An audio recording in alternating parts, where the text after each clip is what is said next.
that I'd like to say is, guys, I'm Raj. I know I am actually here between you and say the tea break, but you have to give me time because I have to talk about something so very important, because that's something that we spoke about. Dr. Matthews talked about it. There were other papers as well. We are talking about the digital Silk Road, which is the digital Silk Road and the West, a game changer or a threat. Now, digital Silk Road, it's really a wing of the Belt and Road Initiative.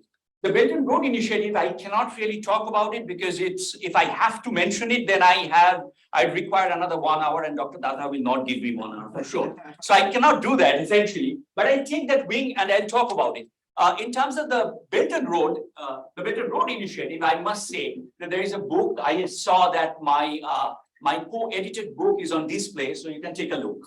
That's a kind of a promotion of that book as well.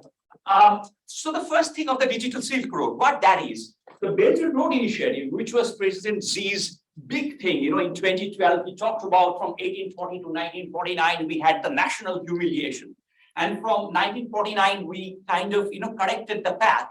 From 2012 onward, that's a national rejuvenation. Now China would be the Middle Kingdom as it was in the ancient ages, So that was the idea of the Belt and Road Initiative. And from that idea, the idea of digital Silk Road came in. So what's digital Silk Road? It came in 2015, actually, very loosely it was mentioned there, that it's really that they're going to talk about, they're going to, promote digital infrastructure globally. All over the world, they are going to promote digital infrastructure. Is there a need for digital infrastructure? After this presentation, I'm sure you don't doubt that there is a need for the digital infrastructure. So there is definitely a need. And I can tell you by 2024, the gap in the investment in digital infrastructure that's required, the gap is $15 trillion. So definitely there is a need for digital infrastructure, and China can play a huge role. And I will tell you a couple of statistics, and you will see why. By 2017, China declared formally a new initiative, which is the digital Silk Road, which is part of the Belt and Road Initiative. So interestingly, the European economies, if you think about it, the Eastern European economies, the Baltic economies, they were very fine. They really warmed up to the idea. However, on the contrary, the Western, European countries and the North American countries, the culprits of the US and Canada, they didn't much. And we will see the reasons probably as well. So I'll just move on further and we'll see. China in the 21st century. Why am I saying that the digital infrastructure, when we talk about it, China plays a crucial role? Look at the data over here. China was 8.1% and 18.8% right now, whereas, so this is between 2002 and 2022. China was 8.1% in terms of the global GDP, and it's 18.8. Look at Europe right now. Europe was 19.9 and it sharply declined to 14.8, whereas the US was 19.8 and it's 15.8 right now. So PPP wise, as Dr. Matthews pointed out as well, China is already the largest economy.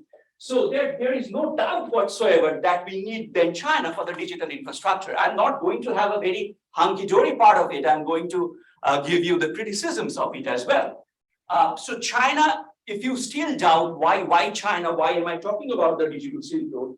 Think about the global supply chain issues. Right now, just go and buy a car. You will not find a car. Why? Because there are no semiconductors. There are no chips right now. And especially in the US, there is almost, the used cars are more expensive than the newly bought ones right now, simply because of the fact that there are no semiconductor chips available. So they have to, I actually can tell you the price that I bought for my used car, which was 4 years old, I was utterly surprised. I was happy. Just simply because of the fact that, so the global supply chain is definitely controlled by China. And we saw that, especially right now, we are still seeing the effect of it.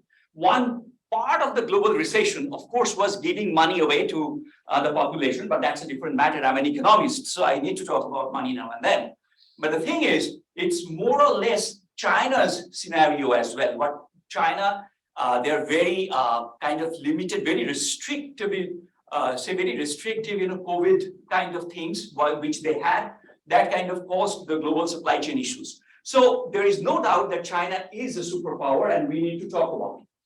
The big thing of why China wants to control the digital infrastructure is Spikeman's map. Spikeman talked about it in 1946. 1946 is actually a very crucial year. World War II ended in 1945. They redeveloped Europe and Japan. And Spikeman mentioned why US, pre-World War II, Britain was the kingdom, the imperial kingdom whose sunset never happened. Post-World War II was a very different scenario. From 1946 onward up to 2000, it was really America's growth altogether. Why? Spikeman mentioned it in 1946. Who controls the rimland controls Eurasia. And if you control Eurasia, my friends, you will control the destinies of the world. So all you have to do is you have to control Eurasia. And if you can do so, then you will control the destinies of the world. Now it's almost 75 years, but still, it's still felt in the same way as well, not necessarily through the land and the sea routes by the Belt and Road Initiative, but also via the digital Silk Road. So the digital Silk Road is already playing a kind of a pivotal role. I will talk about gravity model. I'm an economist. I promise to you, I'll not show you much equations, many equations. It will be the simplest one, and I'm not going to spend much time on that. The gravity model essentially tells you that the trade between two countries will be higher once you have their GDPs more. So the products of their GDPs will improve the trade between two countries, whereas the distance, on the other hand, would be something which will decrease the trade. However, if I look at the digital Silk Road, I find something very different already. So think about China and then think about my data right now. The trade that China is doing is way higher in Netherlands or Germany than the more kind of closest ones, say Slovenia, Croatia, and others. The Eastern European countries are actually closer to China, and yet China is having a higher trade, definitely, with the Western European countries. So definitely, I'm saying the gravity model is defied already, simply because distance is not playing a role here. The second one I have to tell you is, if I take European Union, and particularly the Western European countries, so European Union and the United States, they play a huge role with China's trade. So you can already see that the idea of gravity model is getting defied. And why is that so? What kind of trade is happening? Not only manufacturing low-cost trade, but also the digital infrastructure is getting expanded. So that is why you are seeing that kind of a data. There are three channels through which the digital Silk Road will operate, or is already operating, I should say. Communication network, Huawei, we all know about Huawei, and how Huawei has expanded in the last 25 years. If you go back to 1987 and you come to 2022, Huawei has become the largest telecom manufacturer, the telecom equipment manufacturer, I should say. So communication network, blockchain technology, do I know much about it? Absolutely not, but I'll include that in my presentation. If there are any questions, actually Srini told me he'll answer. The third one is artificial intelligence, the same goes there as well. These are the troika through which the digital Silk Road operates. Communication standards, it's essentially setting international telecommunication standards, and Huawei is the company. Huawei is, why am I saying Huawei multiple times? Because Huawei, if you look into their ownership structure, it's a little vague. I looked at their ownership document. It doesn't specifically say who are the investors, what's going on over there. So one can definitely assume, without, I cannot really give a proof of it, that Chinese state has some control over Huawei. Now that is very important in terms of cybersecurity, in terms of the surveillance equipments that they're selling all over the world. So that's communication network that they are doing. In the long run, that's why I've added this caveat here. In the long run, if this trend is not curbed or managed, China may garner an overwhelming influence on the setting of international telecommunication standards, because they are investing hugely altogether. Look at the investments right now. Look at China. China leads the 6G charge already. China is 40.3% and US is 35.2%. I'm not even talking about Europe whatsoever. And look at which countries have banned Huawei. The countries which have banned Huawei is the US, Canada a little bit, Australia. So Europe, again, the Western countries are banning Huawei.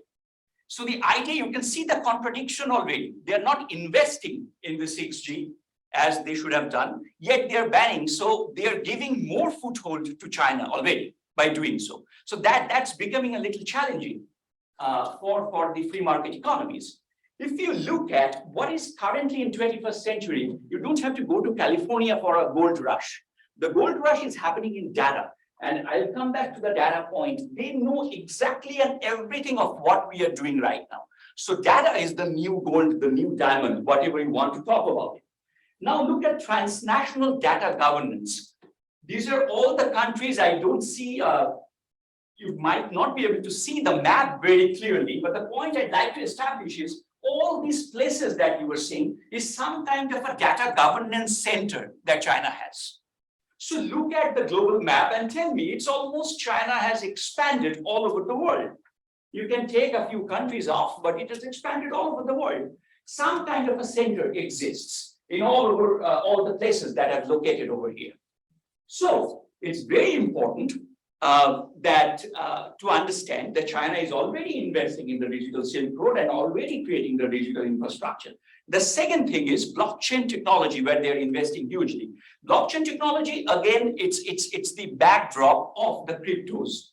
Cryptos is not the blockchain technology, but it's the backdrop of it, essentially. It's where you can actually trace, the entire, transactions one after the other. You might not be able to actually trace the source of it, who is doing it. It allows transparently for the government to manage, allows to transparently manage and provide governance for the goods, services, and intellectual property along, again, the digital Silk Road. China, look at the kind of a double standard, if I may use. China has regulated blockchain mining internally, which may hinder the use of blockchain along the DSR, but they are not regulating, they are actually promoting it externally. So that's happening as well. Blockchain technology is another vehicle through which China's digital Silk Road is operating. And then AI investments. Look at the AI investments. AI investments are picking up, that's for sure. If you look into from 2016, the data, you will find that all kinds of AI investments are increasing. But more importantly is the second data. Private investment in AI in 2020, United States definitely is investing for sure. But if you take United States away, then look at China and European Union and the rest of the world. So it's essentially a clash between an existing superpower and an emerging superpower. And who will win? That's not something that we can decide right now, but my time is still there. Fantastic. Thank you so much. That I can control. Section 4 is opportunities and challenges. Cybersecurity risk, the data sovereignty. Now, this is, again, I'm coming back not from the technological perspective, but from the business perspective. When they're investing hugely, especially they're investing in South Asian countries, they're investing in African countries, you will find that there is a push and pull effect. What is the push and pull effect? The push effect is all the investments are going to these African countries, these Southeast Asian countries, and so on. So that's the push effect. The pull effect is through the technology and the data sovereignty or compromising the data sovereignty, it's almost like they're promoting their one-party system, the idea of authoritarianism through the one-party system in all these countries. So there is a push of investment and there is a pull from democracy or other form of chaotic banana republics, if that exists, to bring it to more kind of an authoritarianism simply because that gives the rule and the order. So there is a push and pull effect that's happening as well, you can find.